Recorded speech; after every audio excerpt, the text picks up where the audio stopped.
Fact number one, Donald Trump is one of the most named people in the Epstein files. At least 5,000 files contained more than 38,000 references to Trump, his wife, or Mar-a-Lago.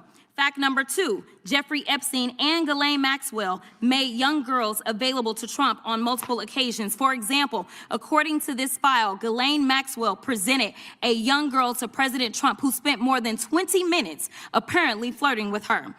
What started as a routine congressional hearing quickly spiraled into one of the most explosive confrontations in Washington. No questions, no patience, no holding back.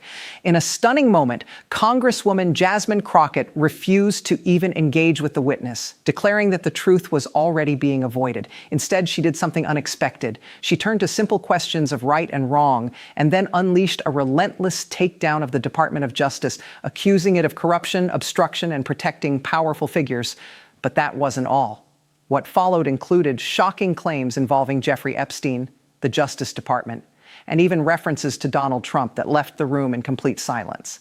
This wasn't just a hearing, it was a political firestorm.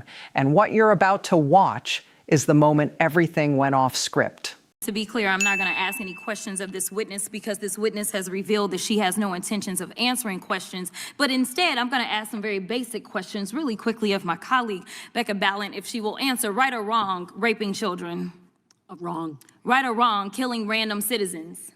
Definitely wrong. Right or wrong, enriching yourself as the sitting president of the United States? Definitely wrong. Okay, thank you, because I probably never would have got that with our witness. Our witness who somehow is a lawyer but does not understand how it works with witnesses. I'm not really sure what law school she went to and what all kind of cases she tried, but typically when you come into a space and somebody's a witness, then they sit there and they answer questions instead of asking questions. And then we also have this objection that we use as lawyers called non-responsive when a witness fails to actually answer the question. But nevertheless, let me address the survivors because that's exactly who they are. They are not victims, they are survivors. Let me say thank you for having more courage and moral clarity in your pinky fingers than the entire Department of Justice. We are currently the laughing stock of the world, partially because of the failed leadership within the DOJ as we see kings and queens falling everywhere around the world. But we don't know the basics of right and wrong in this country because it's not about partisanship. And that's why I applaud Thomas Massie, because he's the only person on the Republican side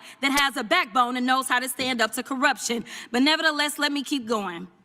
My Democratic colleagues have been attacked this entire committee hearing. They have been lied on. And frankly, the American people weren't looking for that. They were looking for answers about the corruption that they see coming from this administration.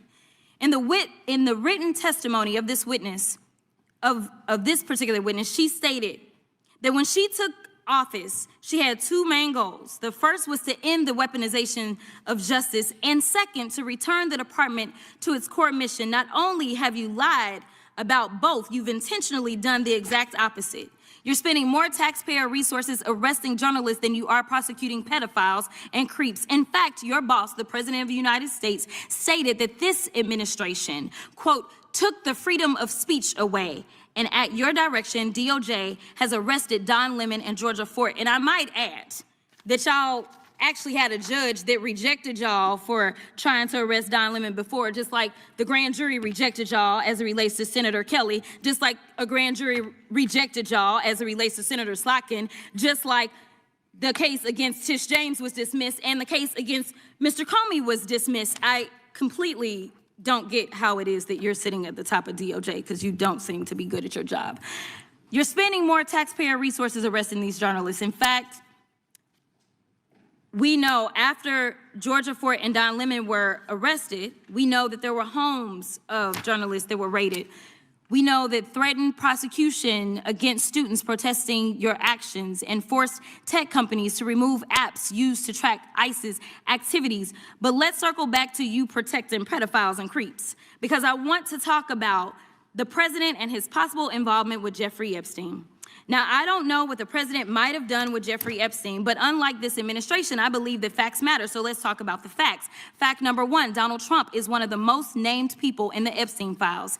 At least 5,000 files contains more than 38,000 references to Trump, his wife, or Mar-a-Lago. Fact number 2, Jeffrey Epstein and Ghislaine Maxwell made young girls available to Trump on multiple occasions. For example, according to this file, Ghislaine Maxwell presented a young girl to President Trump who spent more than 20 minutes apparently flirting with her.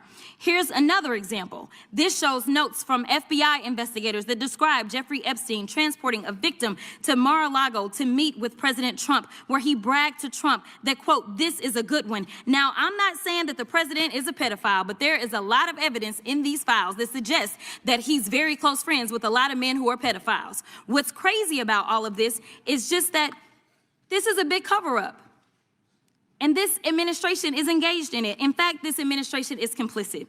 But there are numerous others, like how the DOJ is attempting to obstruct justice in the investigation of the rogue agents who have murdered American citizens, or how the DOJ seized voter data from Fulton County in an attempt to steal the 2026 midterm elections, or how federal agents have Tom Homan on tape accepting a bribe and your agency killed the investigation, or how your agency is ready to give the president a $230 million payday, which is unconstitutional. The Constitution is clear. The president shall not receive any payment except his salary while in office. The fact of the matter is that you will be remembered as one of the worst attorney generals in history. An attorney general who has prioritized obstruction over justice, corruption over the law, fealty to the president over loyalty to the Constitution. And Mr. Chairman, I will yield.